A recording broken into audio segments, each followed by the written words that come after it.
여러분 모두 올해 하나님 앞에서 복된 삶을 사시기를 축원합니다. 이미 첫 주일날 말씀을 드렸지만 여러분 모든 삶 가운데 하나님의 복이 충만할 줄로 믿습니다. 그러면 무엇이 복일까요? 이걸 좀 우리가 생각해 볼 필요가 있는데요. 돈이 있거나 많은 것은 분명히 복입니다. 그러나 그것이 저주가 되는 경우가 있습니다. 건강한 것이 복이지요.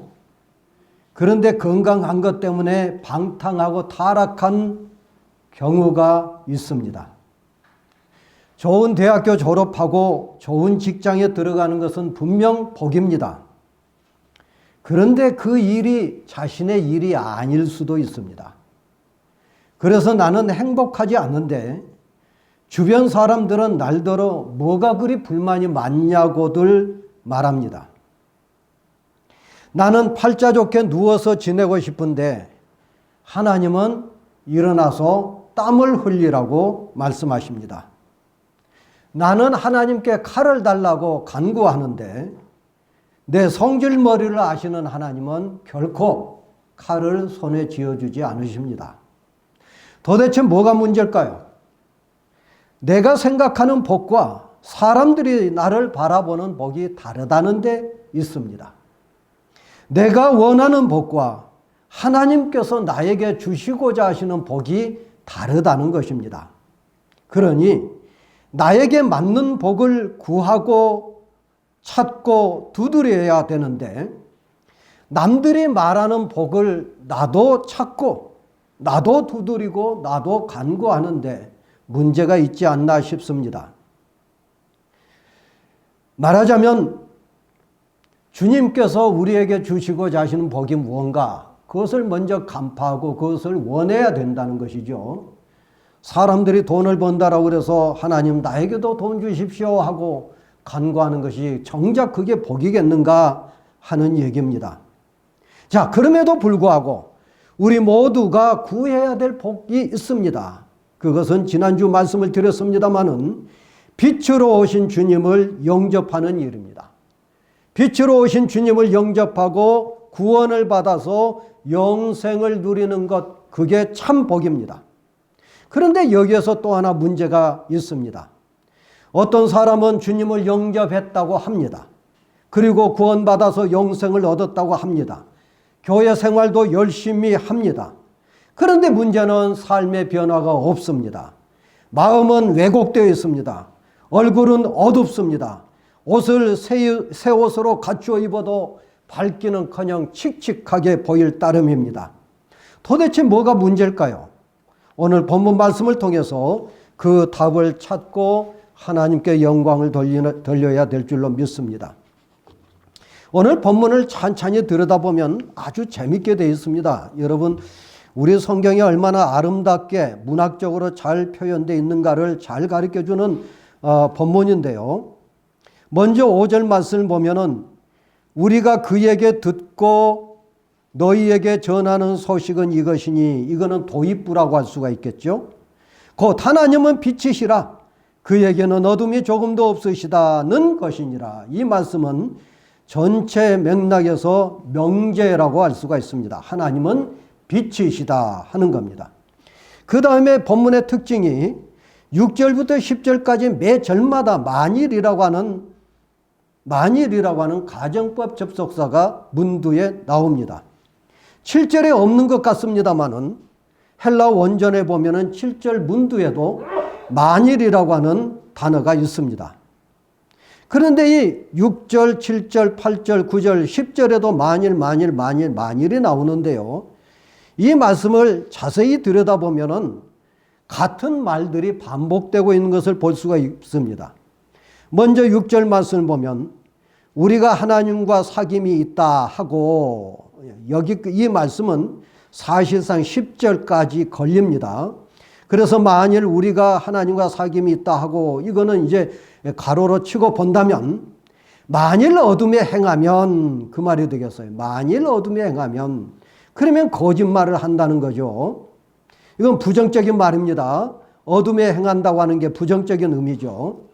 7절 말씀을 보면 그가 빛 가운데 계신 것 같이 우리도 빛 가운데 행하면, 이거는 어둠에 행하는 6절의 말씀과 대조되는 반대 의미를 가지고 있는 긍정적인 말이라고 볼 수가 있겠습니다. 8절을 보면은 우리가 죄가 없다고 말하면, 이거는 부정적인 거죠. 말하자면 6절과 같은 말씀이라고 볼 수가 있습니다. 어둠에 행하면이라고 하는 말이 죄 가운데 사는 것을 가리키는 거죠. 그래, 어둠이 뭐냐? 죄라는 것을 잘 보여주고 있다고 볼 수 있습니다. 9절 말씀을 보면 만일 우리가 우리 죄를 자백하면, 이건 긍정적인 거죠. 8절은 부정적인 것에 비해서. 10절 말씀을 보면 만일 우리가 범죄하지 아니하였다 하면, 이거는 8절 말씀을 반복하고 있습니다. 그래서 6절, 8절, 10절 말씀은 부정적인 의미를 가지고 있는 구절이라고 본다면 7절과 9절은 긍정적인 의미를 가지고 있는 구절인데요. 6절과 8절, 10절 말씀을 자세히 들여다보면 같은 말이 반복되거나 아니면은 그 의미가 강화되어 가는 것을 우리가 알 수가 있습니다. 거짓말을 하고, 6절 가운데 보면 거짓말을 하고가 나오죠. 8절에 보면은 스스로 속이고, 8절 가운데 스스로 속인다는 말이 나오죠. 10절 보면은 하나님을 거짓말하는 이로 만드는 것이다 라고 이렇게 되어 있습니다. 거짓말이라고 하는 말이 반복되고 의미가 강화되고 있는 것을 볼 수가 있습니다. 또 6절 그 다음 하반절을 보면 진리를 행하지 아니한다라고 되어 있는데, 8절에도 보면은 진리가 우리 속에 있지 않다고 되어 있고요.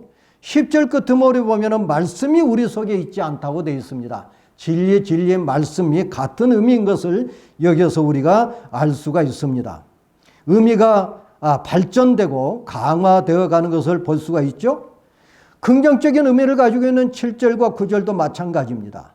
그가 빛 가운데 계신 것 같이 우리도 빛 가운데 행하면, 누가 빛 가운데 행할까요? 9절 말씀을 보면 우리가 우리 죄를 자백하면입니다.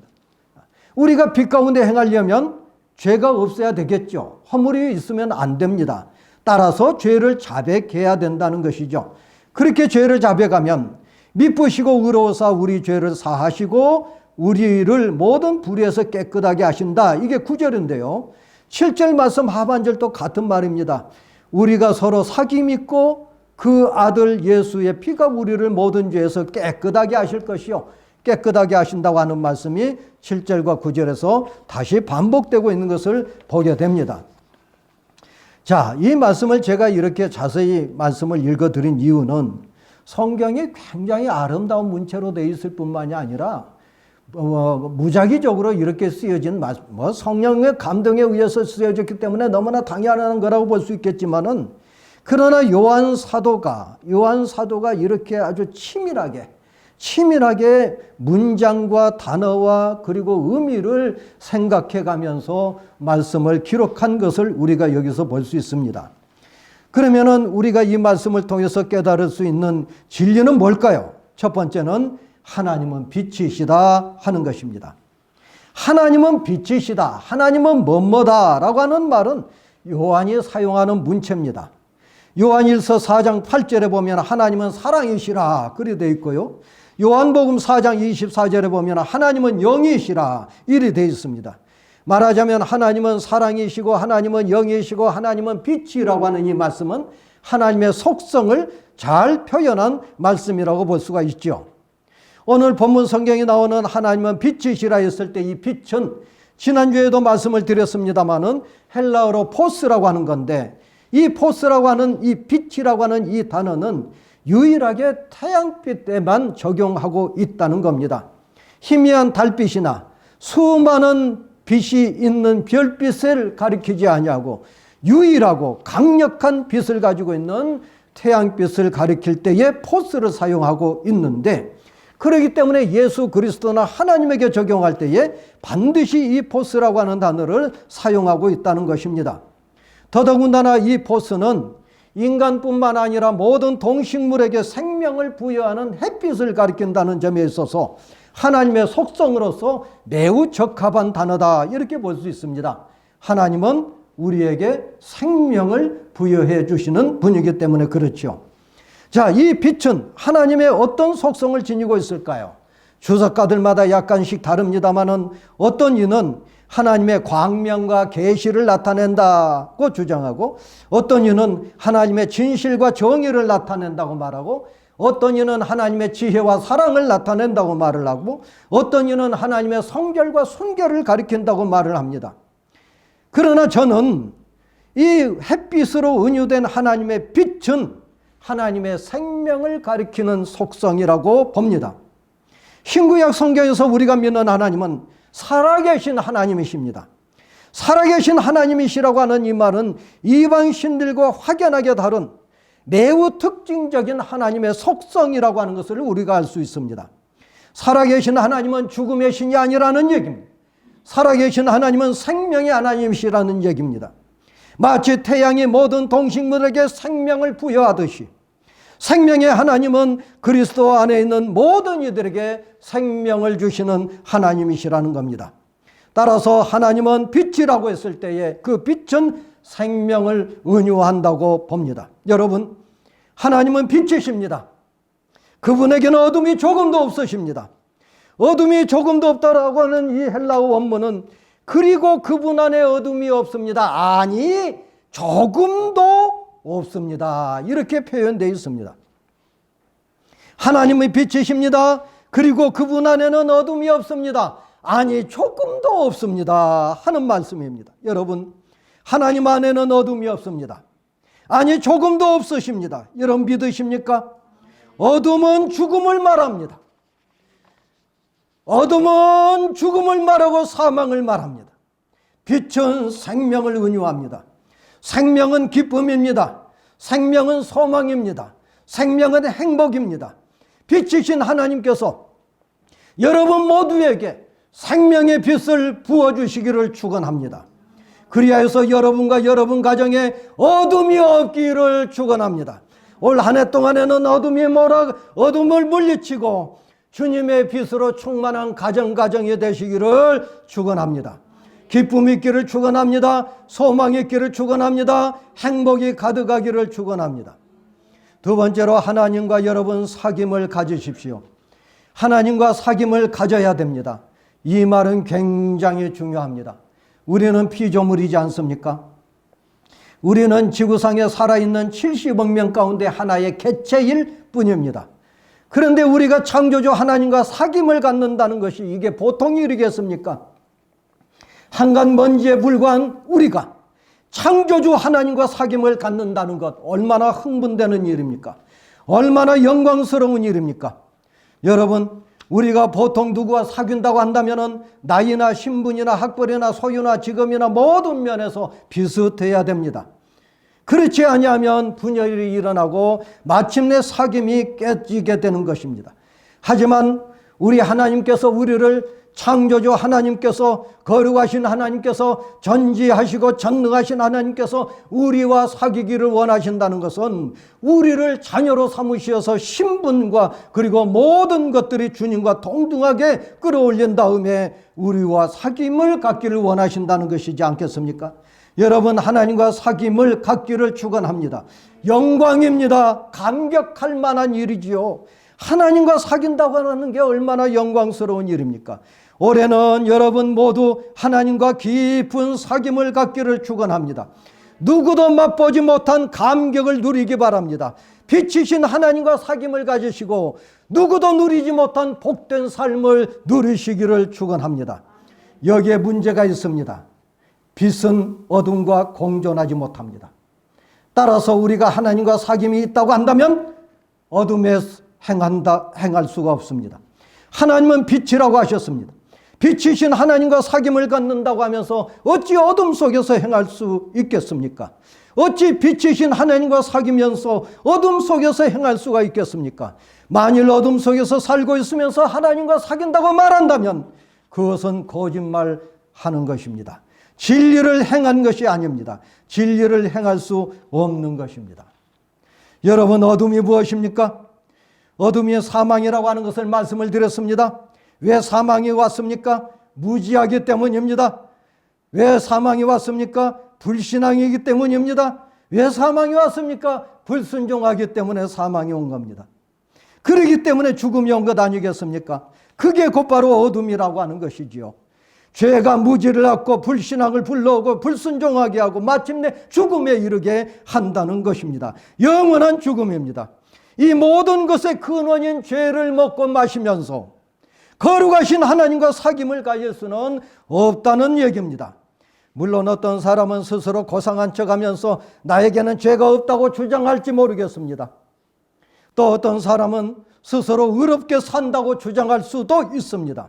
하지만 그것은 자신을 속이는 것입니다. 스스로 속이는 것입니다. 그 안에 진리가 없습니다. 진리가 있을 수 없습니다. 그럼에도 불구하고 우리가 범죄하지 않았다고 말한다면 하나님을 거짓말장이로 만들어버리는 범죄를 저지르게 됩니다. 거짓말이 스스로 거짓말하게 되고 마침내 하나님을 거짓말장이로 만든다는 것입니다. 얼마나 황당합니까? 우리가 어둠에 행한다면 그것으로 끝나는 것이 아니라는 겁니다. 따라서 하나님을 거짓말장이로 만드는 엄청난 죄를 짓지 않으려면 하나님과 사귐을 갖기 위하여 이 죄의 문제를 해결해야 된다는 것이죠. 어떻게 해결한다는 것입니까? 하나님께서는 천하에 다른 이름을 주신 적이 없습니다. 오직 예수 그리스도 이름만 우리에게 주셨습니다. 그 이름을 붙들고 우리는 구원받고 죄의 문제를 해결할 수가 있습니다. 여러분, 주님을 바라보십시오. 오로지 주님을 바라보고 승리하는 여러분 모두가 되시고 한 해가 되시기를 축원합니다. 주님이 짊어지시고 죽으신 십자가를 바라보십시오. 그 십자가의 능력을 붙잡고 여러분 세상에서 승리하시기를 축원합니다. 세 번째로 빛 가운데 행하셔야 됩니다. 다시 오늘 본문 명제로 돌아가 보겠습니다. 하나님은 빛이시라. 그렇지요? 하나님은 빛이십니다. 누구도 부인할 수 없는 명제입니다. 빛이신 하나님과 사귐을 가지십시오. 이게 바로 복입니다. 하나님과 사귄다고 하는 게 얼마나 큰 복입니까? 하나님과 사귐을 갖고 있다고 하는 게 얼마나 놀라운 복입니까? 얼마나 큰 영광입니까? 여러분, 이 빛 가운데 계시는 하나님, 빛 가운데 행하면서 하나님과 사귀는 놀라운 영적 소유, 영적 깊이에 들어가는 여러분이 되시기를 바랍니다. 빛 가운데 행한다는 것은 무엇을 의미합니까? 빛은 어둠의 부재를 가리킵니다. 어둠이라고 하는 것은 전혀 없는 것을 말합니다. 어둠은 죄를 가리키는 거죠. 그 죄를 성자이신 예수 그리스도의 피로 인하여 깨끗하게 씻음을 받는 것, 그것을 말합니다. 그것이 바로 빛 가운데서 행한 거라고 하는 것을 우리가 여기서 알 수가 있는 것입니다. 여러분, 빛 가운데서 행한 자, 날마다 얼굴이 밝고 그리고 기쁨과 감사가 충만할 줄로 믿습니다. 이영계 목사님이라고 하는 개인 홈페이지에서 읽은 글입니다. 어느 개인 택시 기사 한 분을 소개하고 있습니다. 이분의 이름은 강박수 씨입니다. 이분은 성격이 낙천적입니다. 하나님을 잘 믿고 하나님을 알고 있는 사람입니다. 새벽에 눈을 비시시 부비고 일어나서 출근을 하려고 나갑니다. 휘파람을 붑니다. 아내가 묻습니다. 당신은 뭐가 그리 신납니까? 강 집사는 대답합니다. 당신은 가서 잠이나 한숨 더 자구려. 그리고 노래를 흥얼거립니다. 하나님, 오늘도 으쌰으쌰 한번 살아볼 텐데 하나님 오늘도 팍팍 밀어주세요. 달구지도 잘 굴러가게 하시고요.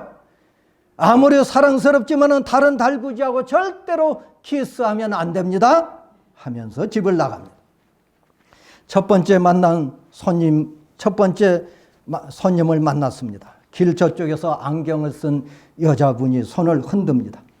예전 같으면은 아침에 안경 쓰고 특히 여자를 만난다면, 여자를 태운다면 재수 없다고 해서 차에 태우지 않았다고 합니다.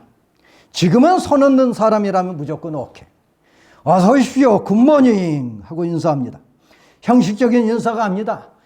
씩씩하고 우렁찬 소리로 그렇게 인사를 합니다.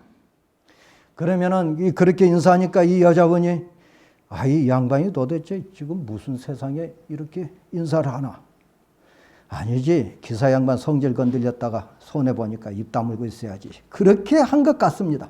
그러다가 마지못해서 여자분 대답이 네, 좋은 아침입니다. 조금 답답합니다. 강 집사는 손님의 표정을 거울 속으로 흘끗 바라보면서 좋은 아침입니다. 다시 한번 말합니다. 어디로 모실값이요? 세브란스 영화실이요. 저런 누가 돌아가셨군요. 제가 제일 존경하는 한 분이 돌아가셨습니다. 요즘 어찌 그렇게 폐암이 부쩍 많은지. 그분은 술, 담배도 안 하셨는데 이유를 모르겠어요. 흐느낀 것 같았습니다. 처음에는 귀찮았는데 대화가 되었습니다. 어느새 다 왔습니다. 이거 섭섭합니다. 살다 보면 또 만나겠지요. 건강하세요. 두 번째 손님도 여자분이었습니다. 무엇에 쫓기는지 무엇을 쫓아갔는지 알 수 없습니다. 기사 양반, 남대문 빨랑 갑시다. 명령 쩝니다. 그렇다고 기분 나빠할 강 집사님이 아닙니다. 아마 누가 기다리시는 모양이죠. 여자는 흘끗 보면서 뭐 이딴 사람이 있어? 데려다 주고 돈만 챙기면 되지 하는 눈치와 같습니다. 강 집사는 이럴 때 음악을 들어줍니다. 클래식을 좋아하실 것 같은데 베토벤이 어디 있나? 말은 이렇게 하지만 베토벤을 알 리가 없습니다. 강 집사가. 그냥 달콤한 뽕짝을 들어줍니다. 일단 클래식으로 허영 다리를 타본 여자는 뽕짝의 추억에 조금씩 녹아 들어갑니다. 사실은 내 돈 떼먹고 도망간 여자가 남대문에서 장사를 안 되지 뭐예요. 지금 안 가면 못 만날 것 같아서 잠도 설치고 지금 갑니다. 아이고, 오래되셨나요? 5년도 넘었어요. 내가 받은 고통은 말로 다 못해요. 이혼까지 할 뻔했어요. 그러게요. 사람 일은 한치도 앞을 모른답니다. 철석같이 믿었던 사람이 배신을 하는 세상 아닙니까? 여자는 손뼉이라도 칠 기세입니다. 맞어요. 맞아요. 죽일년 같으니라고. 이렇게 이야기하다가 다 오늘 밤을 새울 것 같아서 저녁 시간으로 넘어간답니다. 어둑어둑해질 때에 아파트 입구에서 할머니 한 분을 태웠습니다. 며느리로 보이는 젊은 여인이 돈을 두둑히 쥐어주면서 말죽거리에 가면 박 의원이 나와 있을 겁니다. 그곳에 안내해드리면 돼요. 그거 내려다 드리세요. 할머니는 내릴 곳이 다가오자 울먹입니다. 우리 며느리가 날 버린 거라고. 나를 기다리는 사람이 세상에 아무도 없어요. 예전에도 한번 그래가지고 다시 내가 집에 찾아간 적이 있었다고. 말로만 듣던 신종 고려장에 직접 동참한 꼴이 됐습니다. 하도 기가 막혀서 말이 나오지 않았습니다. 무슨 일이 있어도 할머니를 다시 집에 모셔다 드려야 되겠다 생각이었습니다. 할머니 집이 몇 동 몇 호인지 아십니까? 자식들에게 버림받은 할머니는 서글픈지 고개만 저을 뿐 말이 없습니다. 할머니를 태웠던 곳으로 다시 돌아와서 한참 동안 헤매고 수소문해가지고 그 집을 찾았습니다. 골칫덩어리, 암덩어리 하나를 치운 것으로 생각했던 며느리는 돌아온 할머니를 보자 경악을 금치 못합니다. 아니, 누가 당신들은 남의 집일에 감나라 콩나라 하랬어?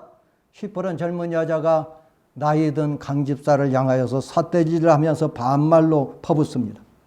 돈도 푸짐하게 주었는데 눈치껏 내려주기만 하면 될 거 아니야? 더 이상 상대가 안 되는 이 여자와 말할 가치가 없어서 주인 양반 계십니까? 남의 주인은 왜 찾아? 외국 출장 갔는데. 허허 참. 남편 없는 틈을 타서 시어머니 버리시겠다? 아이고 잔머리 한번 요란하게 굴리셨네. 하고서는 쏘아주고 싶었지만은 참았습니다. 그래도 당신 남편을 낳아주신 분 아니요. 잘 돌봐 드리세요. 말하고 돌아섰습니다. 오늘은 기분이 잡쳤습니다. 가는 길에 그냥 집으로 갈까 하다가 서울역에서 아줌마를 태웠습니다. 아저씨 이거 보고 여기로 데려다줘요. 얼굴에 기미가 덕지덕지 낀 시골 아줌마는 주소도 약도도 그리고 전화번호도 기록 적힌 너덜너덜한 종이를 내밉니다. 아줌마는 시골에서 더 이상 먹고 살기가 힘들어서 여관집 식모살이 하러 간다고 그렇게 말을 했습니다. 월급은 150만 받기로 했다는 말까지 하면서 황홀해하고 있었습니다. 꿈에 부푼 아줌마는 말도 못하면서 약도를 따라서 가다가 그 앞에 내려들었습니다. 하나님, 이분 어린 양 아닙니까? 지켜주세요. 마음속으로 간절히 기도했습니다. 아줌마, 일하시면서 힘들고 어려우면 꼭 교회 나가세요. 그곳에 아줌마를 지켜주실 하나님이 계십니다. 라고 말할 때 고쟁이 속에서 돈을 끄집어내어 계산을 하려고 합니다. 강 집사 웃으면서 아줌마, 서울에 오신 것을 기념으로 제가 무료 서비스합니다. 돈은 그만두십시오. 아저씨 지금 시방 뭐라고 하셨단가? 돈을 안 내도 된다고요? 강 집사님이 고개를 끄덕이면서 안 받으니까 아줌마는 도무지 믿을 수 없다면서 이런 말을 합니다. 아니 왜 그래요? 별일도 다 있구만요. 서울 가면 코베 간다는 세상이라고 조심하라는 말들을 하도 많이 들었는데 아저씨 참말로 공짜란 말이요? 강 집사는 고개를 끄덕이면서 아줌마 행복하게 사세요. 꼭 예수 믿으세요. 예수 믿으세요. 여러분, 하나님은 빛이십니다. 올해 여러분 모두 하나님과 깊은 사귐을 가지십시오. 말씀을 읽고 듣는 가운데 하나님의 음성을 듣는 역사가 나타나기를 주의 이름으로 축원합니다. 우리 주님께서 여러분 각자에게 한 사람 한 사람에게 내가 나를 사랑하노라 하는 말씀을, 속삭이는 말씀을 들으시기를 축원합니다. 주님, 당신을 의지합니다. 주님, 당신을 소망합니다.